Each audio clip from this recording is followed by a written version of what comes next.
नमस्कार, मेरा नाम डॉक्टर हिमांशु गुप्ता है। मैं कंसल्टेंट न्यूरोसर्जन हूँ और इस समय जयपुर में अपनी प्रैक्टिस कर रहा हूँ। और आज हम बात करेंगे बहुत ही कॉमन समस्या सर्वाइकल स्पॉन्डिलोसिस। सर्वाइकल स्पॉन्डिलोसिस क्या होता है? सर्वाइकल स्पॉन्डिलोसिस यानी हमारे गर्दन में दर्द, गर्दन के साथ अगर वो दर्द कंधों की तरफ रेडिएट हो या दोनों हाथों से होते हुए हमारी हथेलियों में आए और उंगलियों में सूनापन या झंझनाहट हो, तो हम समझते हैं कि गर्दन में कहीं ना कहीं कोई नस दबी हुई। इसे सर्वाइकल स्पॉन्डिलोसिस कहते हैं। ये क्यों होती है?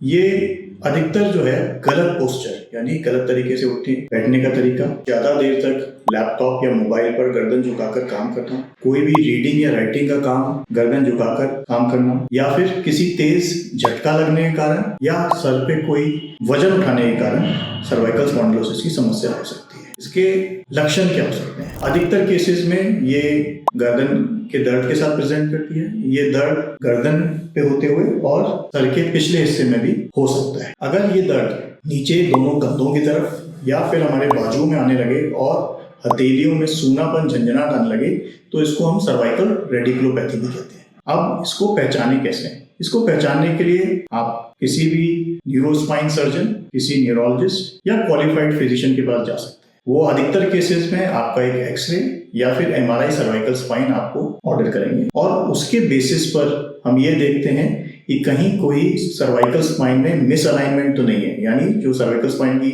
जो हड्डियां हैं वो कहीं अपनी जगह से इधर उधर खिसकी हुई तो नहीं है। और एमआरआई में हमें ये पता चलता है कि कौन सी नस पे किस लेवल पे कितना दबाव है। फिर इसका ट्रीटमेंट दोनों तरीके से हो सकता है, medical and surgical. Mostly cases में 80 to 90% केसेस में इसका जो ट्रीटमेंट है वो मेडिकल मैनेजमेंट है। सही दवाइयाँ, अपना पोस्चर करेक्शन, उठने बैठने का तरीका सुधारना और फिजियोथेरेपी से हम इससे काफी हद तक निजात पा सकते हैं। एक्सट्रीम केसेस में, जिन केसेस में हाथ में जो दर्द है वो बहुत तेज हो, दवाइयों से आराम ना आए या उंगलियों में सूनापन झंझनाहट बढ़ता जाए, हमारे जो हथेली की पकड़ है वो कमजोर हो, उन केसेस में हम सर्जरी एडवाइस करते हैं। सर्जरी बड़ी सिंपल सर्जरी है आज की डेट में, क्योंकि अब हमारे पास बहुत उन्नत माइक्रोस्कोप हैं, इंस्ट्रूमेंट्स बहुत अच्छे हैं और एनेस्थीसिया की टेक्निक्स बड़ी अच्छी हैं। इस केस में हम अधिकतर केसेस में एंटीरियर सर्वाइकल डिस्केक्टमी इन्फ्यूजन करते हैं। खराब डिस्क को निकालकर उसकी जगह पर एक आर्टिफिशियल डिस्क टाइटेनियम की या पीक मटेरियल की लगा दी जाती है और उसको